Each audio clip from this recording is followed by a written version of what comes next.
Welcome to this Energized debate, this new series from Intelligence Squared in partnership with Iberdrola. So in the coming weeks, we'll be bringing together leading voices to discuss the biggest issue, frankly, which is energy, the environment and climate change. I'm your host, Kamal Ahmed, and tonight's question is pretty simple. Is COP26 a turning point for the planet? Now, before we begin, I'm going to ask you, the audience, to submit your pre-vote to get a sense of where your opinions lie. So please vote now either yes or no in response to tonight's question using the poll coming up on your screen. And if you're unsure, vote undecided. And after 45 brilliant minutes ahead of firm debate and questioning from our special guests and you, the audience, we'll see if anyone's mind has been changed with a vote at the end. As we know, it's just 3 days to go. More than 190 world leaders will begin those discussions in Glasgow at the 26th Conference of the Parties, the annual summit organised by the United Nations to reach a consensus on how best to tackle climate change and keep to the Paris Agreement's goal of limiting global temperature rise to 1.5 degrees Celsius and a climate neutral world by the middle of this century. But there is already division over whether this is an achievable goal. Is this, as Greta Thunberg has said, all so much blah, blah, blah? Even the Queen has been reported as questioning whether countries are really acting in the best interests of tackling climate change. Is there a clash between net zero and economic growth? Do we need more economic growth in the West? And with some of the biggest emitters, such as Russia, choosing not to attend, is there any way the summit can create real change? Are there historic bills the West should be doing more to pay rather than demanding emerging economies go net zero in the near future? Can COP26 be a turning point at this crucial moment in the planet's health? Now, that's the theme of tonight's debate, and here's how we're going to navigate the next 45 minutes. In a few moments, we'll hear from our speakers and their opening statements. They will have 5 minutes each to win you around to their way of thinking. We know this is not a binary question, and I'm sure Keith and Dieter will have many points of agreement, as well as many issues where they may differ. We'll then have a discussion with Dieter and Keith when we can test some of those arguments, they can question each other, and then I'll be coming to you for those audience questions. You can start submitting them now by clicking on the Q&A button, and if you'd like your name to be read out, do include it with your question before you hit the send button. And feel free to say where you're tuning in from this evening in London, but people are joining us from around the world. And you can also tweet along, please, using the hashtag IQ2Energized. So let's see if we can, let's get those results. And my goodness me, this is even closer than the Brexit vote. We have yes 36%, no 36%, and undecided 28%. So the question will be, will that mood change? So let's go to our fantastic speakers. And our first speaker is Keith Anderson. Keith Anderson is Chief Executive Officer at ScottishPower, which is a subsidiary of Iberdrola. And before his appointment as Chief Executive, he was CEO of ScottishPower Renewables and led Iberdrola's international offshore business. Keith, do start your opening 5-minute statement. Failure is not an option. I'm going to say that again. Failure is not an option. It's one of the probably the most overused quotes, but I honestly couldn't think of a better use for the quote or a more appropriate context for the quote when you put it in the context of climate change. When you look at what's happening now around our planet, when you look at the potential for the impact of climate change over the next 10, 15, 20 years, honestly, you just can't see failure as being any kind of an option at all. So we need to tackle climate change. And society as a world, we've moved through many shifts, societal shifts, planetary shifts, world shifts, technology shifts, all the way through our lives and our livelihoods. And those are points at time where we can redesign what we do, we can rebuild, reshape. Some of those shifts are, come out of tragedies like war or very bad events, or some of them come out of massive shifts in innovation and technology. But it doesn't matter what causes it, they create an opportunity. If you go back to the internet in 1990, if you look at the mass adoption of refrigeration, if you look at the invention of the combustion engine, the Industrial Revolution, which is in fact in many ways a very relevant one, because the Industrial Revolution created Glasgow, which is where COP26 is going to be, and that turned Glasgow into the second city of the empire, and from there Glasgow has constantly regenerated itself. And that's what you can do with a societal shift. And I think from my point of view, when you look at those shifts in society, they create these massive opportunities for new invention, for innovation, for investment, for development. And climate change and COP26 is possibly the biggest opportunity from a societal shift we will ever see as a country or right across the whole of the world.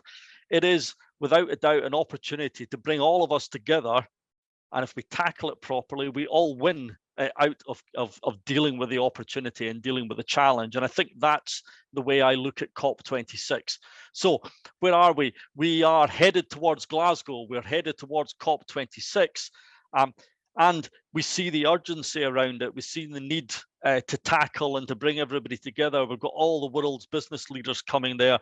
We've got politicians, climate activists, everybody turning up to Glasgow. And the goal of COP26 is to put in place the framework that means we stop the world heating up by more than 1.5 degrees. And that is absolutely crucial to tackling climate change and stopping the damage we're doing getting worse and worse and worse.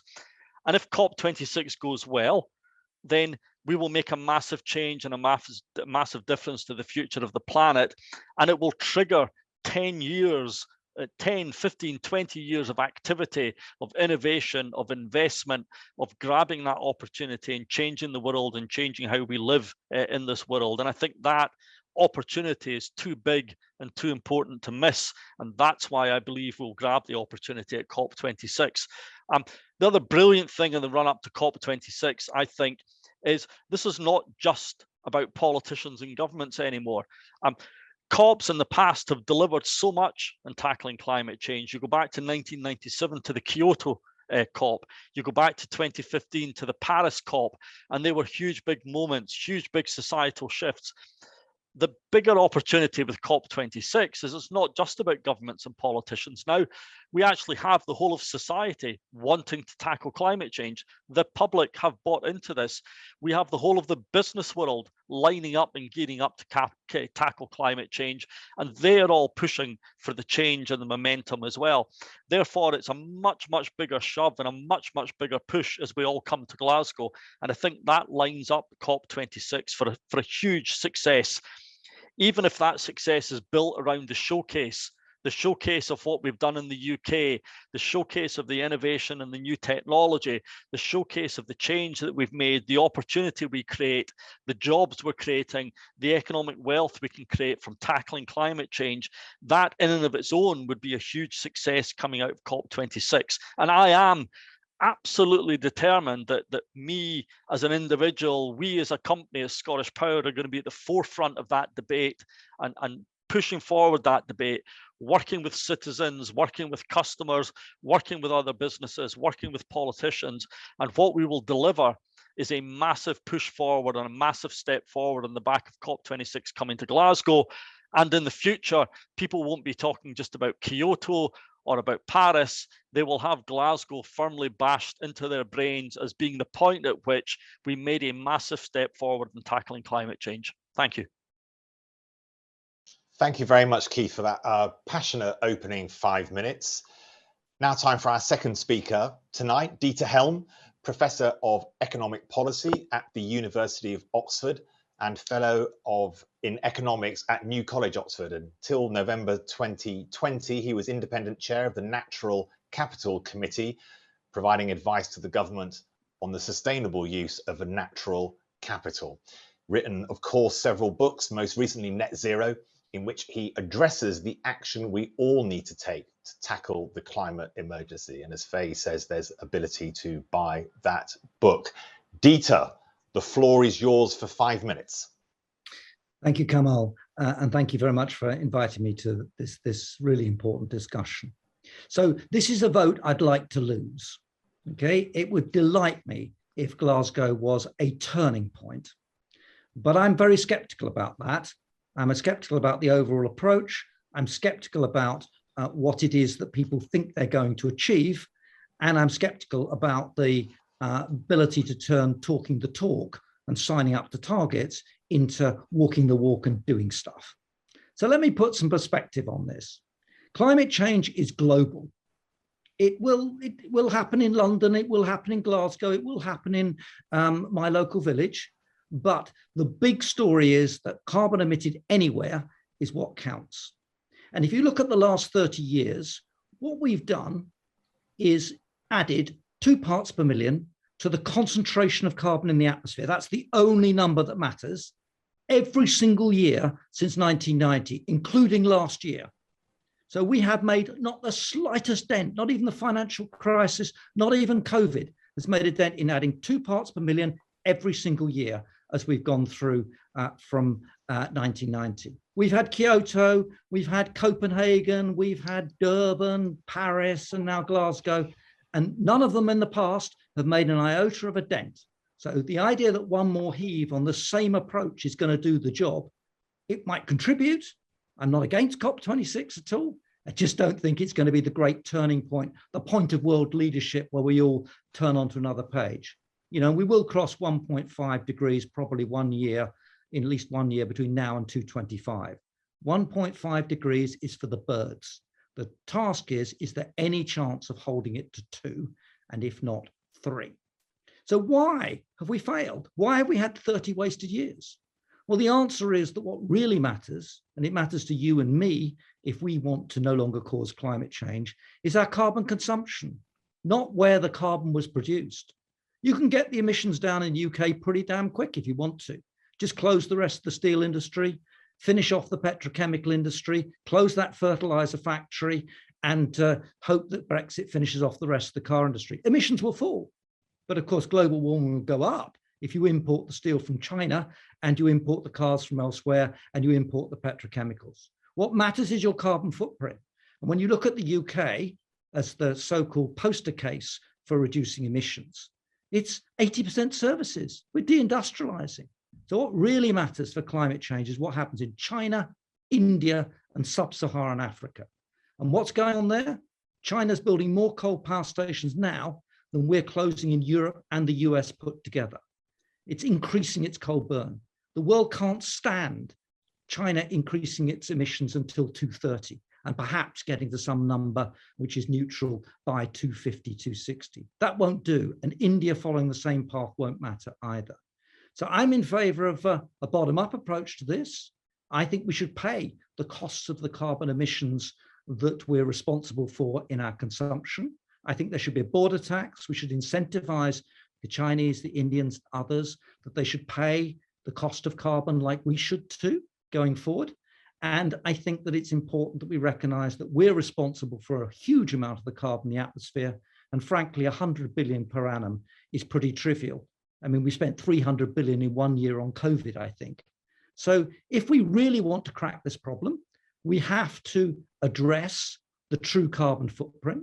We have to explain why we have failed for 30 years to make a dent in the 2 parts per million per annum. We have to make major transfers. Oh, and on top of that, we have to stop trashing the natural world and its ability to absorb carbon. The Amazon is a net emitter of carbon now. So once you confront the nature of this global problem and work out where and how we should address it, and confront our own personal responsibility for our carbon consumption and the less than pretty picture for the UK if we measure it in consumption terms rather than production, then I think you realize the sheer scale of the challenge. And the idea that the world leaders signing up to targets in Glasgow is going to be a turning point. No, it's important they do, it matters. But, you know, Russia, Saudi Arabia, America, each with over 10 million barrels a day oil produced, Biden asking, almost begging the Saudi Arabians to increase oil output. This is the reality of the world we're in, and we have to face up just how big this crisis is. And in that regard, I'm on the side of Greta Thunberg. I think it's more than blah, blah, blah, but it isn't enough, and it isn't a turning point. And sadly, I think that though I'd love to lose this vote, I think the reality is that you should vote to recognize that while it's important, it's not a turning point. Dieter, thank you so much for those powerful words. A very different mood from that struck, Keith, by you. We're going to have a bit of to and froing now. I can see some questions already coming in, which is great to see. Please do keep adding them, because we'll come to those very shortly. But Dieter, could I come to you first about your, if not gloomy prognosis, certainly, as you say, your skeptical prognosis about where we are. How do we change the debate that we are having? Because I was reading just this morning about India's attack on the net zero plans, not taking into account that the West, according to many critics, can rather loftily claim to want to go to net zero just at the time when the emerging markets need to feed people, need to fund their health services, need to put in transport links, and at present, fossil fuels are the only way that it appears possible to do that. Does there need to be a more serious debate about what economic growth is? And do you have some sympathy with those emerging market economies that say it's easy for the West to make the types of arguments it's making? Well, let me say one point at the outset, and forgive me putting it very forcefully. I'm fed up with people saying you're pessimistic or optimistic. I'm just stating the facts. The facts are we added 2 parts per million last year to the concentration of carbon in the atmosphere, and we've done it every single year since 1990. The facts are that China's building lots and lots of new coal power stations, and the burn, that 80% of fossil fuels making up the world energy is not going down. That's just facts. And it's a fact that the Amazon is a net emitter of carbon, and it's burning down in part, step by step. So that's just where we are. And I think realism, recognizing the facts, is absolutely crucial to making a step towards a solution. Now, I have deep sympathy with the Indians. The Indian minister said in the summer, it's all very well for you guys who put all that carbon up in the atmosphere. Remember, that's our carbon from the Industrial Revolution still up there in the atmosphere. You put it all up there. You developed on the basis of all those fossil fuels. And now you want us Indians to forego that development. That isn't fair. And what it really says is it goes right back to the Brundtland report where all this started. This is a north-south issue. If you really want to crack climate change, you have to crack it in the developed world. You know, Nigeria will have more people than Europe pretty soon in this century, right? You have to crack it there, and you have to take those people on board in that process. And the honest answer is that it's no good cutting aid from 0.7 to 0.5. This requires really big fiscal transfers. And if you're not prepared to do it, well, be honest, we're not going to crack climate change, because we can't just preach to them that they shouldn't behave like we behaved in the past. So I'm sympathetic. I think this can be done. It's not just about fiscal transfers. It's about incentivizing them to produce exports which are not carbon intensive. That's what the carbon border adjustment's about. That's what carbon consumption's about. Thank you, Dieter. Keith, can I come to you? Neither optimistic nor pessimistic, Dieter says, just fact-based, that this isn't a turning point, that the facts prove that for all the enthusiasm that businesses may now have to talking the talk, at least, if not walking the walk, as Dieter says, that you are not, the business community is not going to be able to affect change to any significant degree unless there is a total change in the way we run our economies and, frankly, the way that businesses presently make profit. I'm not going to argue or disagree with what is or isn't the fact. I mean, what Dieter said, those are the facts. That's it. That's where we are, and we need to face up to that. But I think what's changing now is actually the involvement of communities, of civilians, the involvement of business, the involvement of finance. Okay, now this is mainly in the already developed world, but you see it, and it's starting to have an impact, and it is starting to affect. I mean, why is it the UK has signed up to net zero 2050? And you see it right across every political party. Why is it virtually every company you come across in the UK is aligning itself in some way with the green credentials? Okay, why is it we see the finance community, and investment companies now looking at who do they invest in, where do they put their money, how do they show that they're making progress? So it shows you things are moving and things are shifting. And I think that's one of the big changes that's happened over the last 2 or 3 years, is that push is starting to take place. I think the big challenge is to keep driving that forward, and to drive it forward at pace and use it as the example, and people call it leadership, whatever you want to call it, as the example as to how do you then accelerate that process in the developing world. Dieter's absolutely right. We can't sit here and be holier than thou. Climate change to date was caused by us. It was caused by the developed world, without a doubt. And you can't, therefore, say to the developing world, tough luck, you missed the boat, you don't get any of this. But what we need to do is to find ways to help them accelerate their way through that process, so that as they develop, as they grow their economies, it doesn't have the damaging impact we had. And you can do that through finance, you can do it through technology, you can do it through innovation. Now, and I think, it's easy to look at countries like China, and people will criticize China left, right, and center. It's a nice, easy target. Let's all have a pop at China. The Chinese have made quite a lot of change. They've made quite a lot of movement. China's one of the biggest renewables markets in the world, if not the biggest renewables market in the world. They're starting to massively invest in the technology, and it's about how do we encourage them to do that faster and shift that faster while still growing their economy. And there are good case studies from Europe, from the US, as to how you can keep growing an economy and tackle climate change. And that's where we need to get to. But there are also a lot of countries out there in the developing world where we will need to put in a huge amount of financial support to help shift and make that shift, without a doubt. You willing to give up some profit to manage that, Keith? Well, you willing to tell your shareholders? Are you willing to tell your shareholders? Yeah, we're investing in the future already. We're investing in it, and all of those investments are pushing the boundaries. We're investing in new innovation, investing in new technology, investing in things like green hydrogen, etc., because that will hopefully help the change and help shift and help make the change. And then it's about how do we take the best bits of what we've done in countries like the UK and help to use that to help other countries make the same shift, by creating the right frameworks. How do we get the investment flowing into those countries to help make the shift and help make the change? And there are great lessons we can learn from countries like the UK, from across Europe, to help do that, because it's been a big success. If you look at the size and the scale of the renewable sector right across the whole of Europe, it's worth billions. That's a great thing. It's a great showcase. So how do we do it? How do we replicate it? How do we get other countries to buy into it? How do we get them to shift along that line?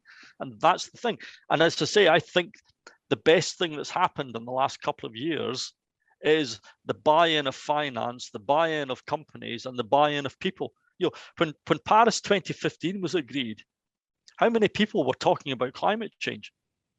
How many marches were you seeing? How many demonstrations were you seeing? How much buy-in was it? How many companies did you go see waxing lyrical about their green credentials? There's been a colossal change since Paris in terms of all of it. And that helps to keep pushing us in the right direction. And I think that's why I think COP26 is different. COP26 isn't just about politicians trying to sit and batter out an agreement. It's actually about companies, about financiers, about investors showing, here's the way forward. Here's how we change this. Here's how we deliver it. Thank you, Keith. Well, look, you two have set off a whole host of questions with your passionate arguments. Thank you so much for that. Let's start running through them. Let's try and keep our answers as tight as we can so we can get through as many as possible. So the first is, how far is a carbon market practical or effective at a national level, if not realizable internationally? Dieter, is it practical in terms of affecting the carbon footprint, the point you make, at a national level?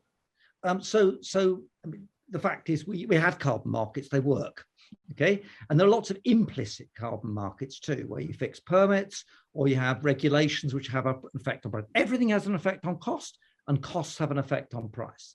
So that's great. But you can do carbon markets much better than we currently do. For example, why don't we have the same carbon price for agriculture, which is by far the most important in terms of relative carbon pollution in this country? 11% of emissions for 0.5% of GDP. You know, why don't we have the same price for heating? Why don't we have the same price for transport? You know, just by having particular sectors which are politically sensitive or lobbied for or whatever protected. So we can generalize that. But what I want to do is what the EU is going to do, which is to have that price not just for what we produce domestically, but what we import as well. And again, it's another thing I'd love to have on the agenda at COP26, a genuine carbon internationalization of pricing would be the way to do bottom-up agreements. And that's a way of facilitating all the great things that Keith's talking about and all the great things his company does. But we can't think that this is going to be solved in the UK. It's important what we do, and it's important the British public know that when they say they don't want to cause any more climate change, they're not deluded to think net zero territorial carbon production targets mean that. The CCC, the climate change, we're completely wrong about that. So carbon markets, absolutely crucial. They incentivize businesses, they cut through lobbyists, but let's generalize them. Thank you, Dieter. Keith, a few brief thoughts on carbon market and how it affects particularly the business that you run? Yeah, look, Dieter's correct. They work if you put them in place. I mean, I think the issue for for the UK and for any country, the UK targeted generation first. So we created frameworks and markets to make this happen in the generation environment, shift from coal to gas to renewables. We then kind of started looking at transport. How do we make transport shift? Then we're going to start looking at heat. And the problem is we haven't got time to do it in a serial fashion. We need to be doing it all together. That's the big challenge. And we've still not tackled the thorniest topic of all, which is food, agriculture, food production. So we need to get our own house in order from that point of view, without a doubt. And that's why if you create an entire carbon market, then you price carbon right across the whole of the market. And we do need, that's where we need to end up getting. We've, in the UK, we've shied away from that, and other markets have shied away from it as well. But we will have to get there at some point in time. We have to create an equivalent price of carbon. Thanks, Keith. This is a question from John Newham. Can COP26 succeed without a senior presence from China? Dieter. No. China is 28%, short and sweet, good. 28% of world emissions, right? Building more coal power stations than the UK, Europe, and the US are currently closing. Financing, I think it's 17 coal stations in Vietnam, several of them in Pakistan. And, it's true they have the biggest renewables sector. Why? Because they're 1.23 billion people, and it's an economy that's doubled every 7 years. But it has the biggest coal. It's 50% of the total world coal burn. So without tackling the Chinese question, it's like without tackling the Saudi Arabian, Russian, and American oil production question. If you put those on the side, say, oh, well, we'll deal with those later, you haven't had a turning point. You may have made progress. You may have incentivized lots of things that Keith rightly stressed, but that isn't a turning point.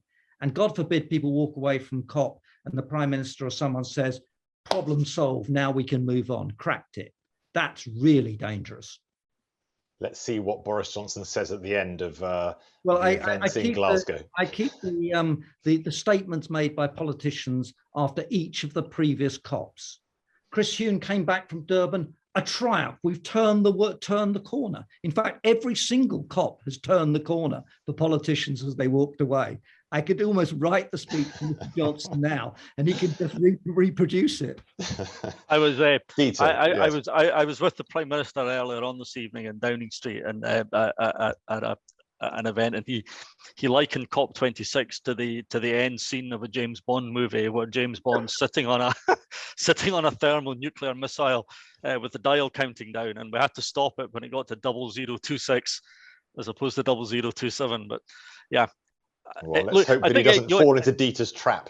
Yeah, and I mean, I think, and the counter to Dieter, I don't disagree with Dieter, but I think if you look at COP26 as being a formal political international agreement, then without China, it's incredibly difficult. But I still think COP26 can deliver so much, even without the political agreement and all the countries signing up to the political agreement.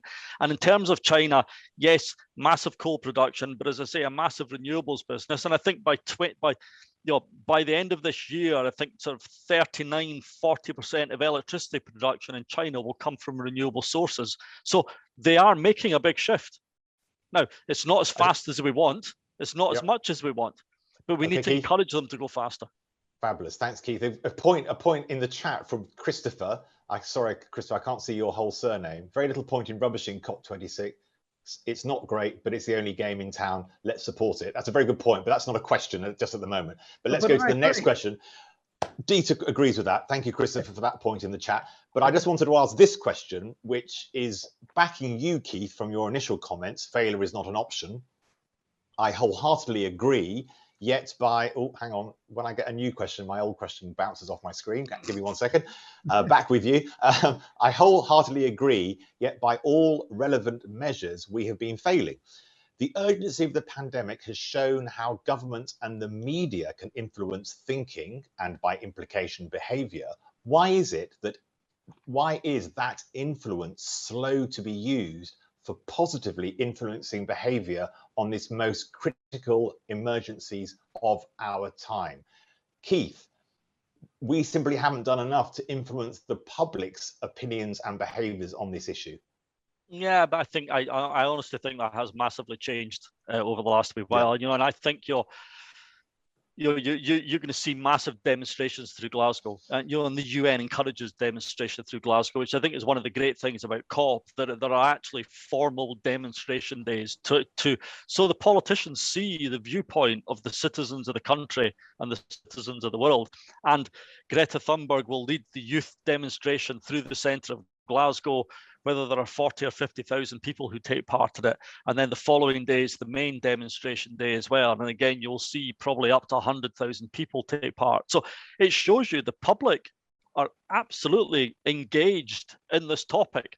I have a wind farm outside Glasgow. We get 100,000 people a year coming to visit a wind farm. I mean, that's mad. It's nuts, completely bonkers. But people are engaged in it and they like it. So I think the public are shifting this debate.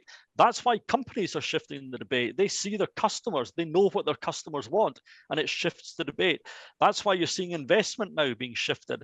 And on the incentive for investors to stop investing and putting money into carbon-intensive companies and carbon-intensive economies.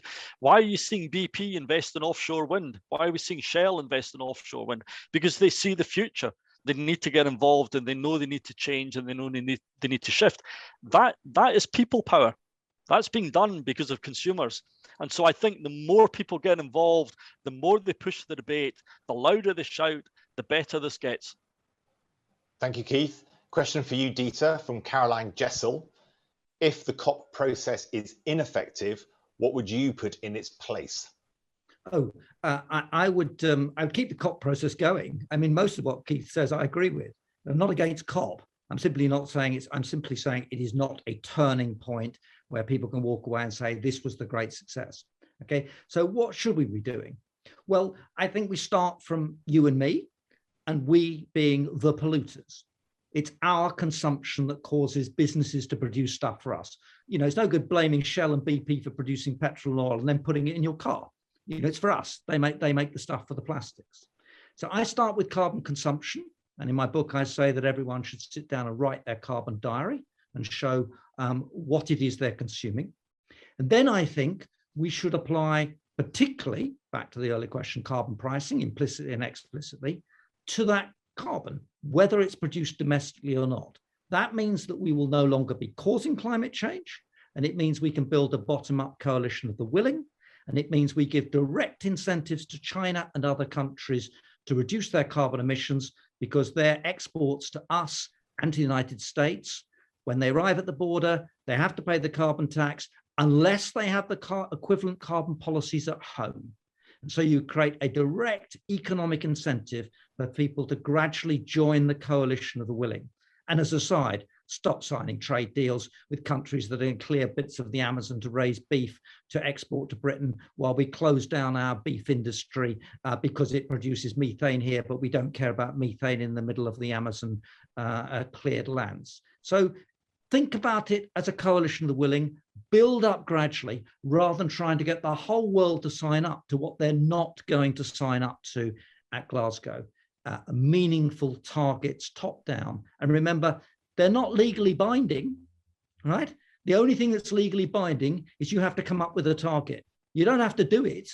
And what we've known from the past, both for the monies for the climate fund, never been provided properly, but we also know that a large number of countries don't actually mean it when they say, this is our target in 30 years' time. So Giorgio, great, keep them at it, but don't expect that to work. Come from the bottom up at the same time, and then we've got a chance of making progress. Thank you very much, Dieter. Some nice positive chat coming in for you as well, which is good to see. A couple of questions coming on the same area. I'm going to try and bring them together because we are running short of time, which is, of course, very upsetting. But there are really questions about this notion. Someone asked about degrowth, i.e. the notion that economic growth is held above all else. And another question says things like COP26 and the Paris Agreement are pointless when capitalism relies on the exploitation of the natural world to work. Is it even possible to reverse climate change in the current economic and political system? Now, Keith, you have to be brief, and then Dieter, you also have to be brief. It's a big question. Yeah, that was a huge ruddy question. Okay, look, yes, it is possible. We're growing the economy in the UK, and we're tackling climate change in the UK. We're growing the economy in the UK, and we're decarbonising the entire generation sector. We are starting to decarbonise the transport sector, and we're growing the economy in the UK. We're now starting on the path to tackle heat, and we'll do it, and we'll still grow the economy in the UK. So they are not mutually exclusive. Okay, you do need to, and we're starting to look at it. How do you work on that? How it ripples? And Dieter's made this point. How does it ripple down through the supply chain? Because there's no point in just decarbonising in the UK and just dumping over everybody else. You need to make sure all the way down through your supply chain you decarbonise it. But it is absolutely economically possible to grow an economy and decarbonise at the same point in time. Very sure. Dieter? It is perfectly possible to have sustainable economic growth. That is not the same thing as GDP economic growth. And the source of economic growth is new ideas, new technologies, the sort of thing that cracked the genetic code of the virus in less than 10 days in Oxford this year. So yes, we need all of that. And any economic system can throw up ideas and new technologies, but GDP does not measure that. Sustainable is what we want to look for. Thank you, Dieter. Thank you, Keith. I'm going to come to closing comments in a moment. Thank you so much for all your questions. Sadly, too many to get through, but we got through a large number. So thank you for that. Dieter, could I come to you for a 2-minute summation of where you think the debate is? And then I'll come to you, Keith, and then wonderful audience that you've been in the chat and in the questions. We'll be back to you to ask you the same question that we asked at the beginning of this session. And let's see if anyone has changed their minds. But Dieter, kick us off, 2 minutes, closing remarks. So as I said at the outset, this is a vote I wish I could lose, correctly lose, but I don't think so. What really scares me is the politicians think they fixed it by signing a lot of top-down targets and showing world leadership, when in fact they haven't. And they walk away, and our Prime Minister engages in some more cakeism. It's all very well to say people care about climate change. I think they generally do. I think Keith is right about that. But when you ask them, will they pay the cost and the price of dealing with it? No, they want cheap flights, and they want politicians to bear down on the price of petrol and so on. Biden in particular going down that route. So I'm really scared that people walk away from Glasgow, declare a turning point as they have done at every previous COP, and think they've cracked it. And actually what happens is next year it's 2 parts per million, and it's 2 parts per million the year after. So I think the danger is that we claim plan A works, even though one more heave has no good reason to believe that it's going to make much difference, and close off plan B and close off our need to engage in our own carbon consumption and to really deal with the issues of incentivizing with respect to China, India, and sub-Saharan Africa. That's where climate change will be determined. And the question for COP26 is it going to make any difference to the parts per million going into the atmosphere? And how is it going to change the behavior in those 3 areas, and Russia and Saudi Arabia, and in the American oil and gas industry? And I think important, but not a turning point. Thank you so much, Dieter. Keith, your 2-minute closing statement. Fantastic. Look, thank you. So, yeah, nobody ever said this was going to be easy. You know, I have, and I'm sure you all do as well, I have difficulty getting a family agreement around who's going to empty the bins and do the dishes.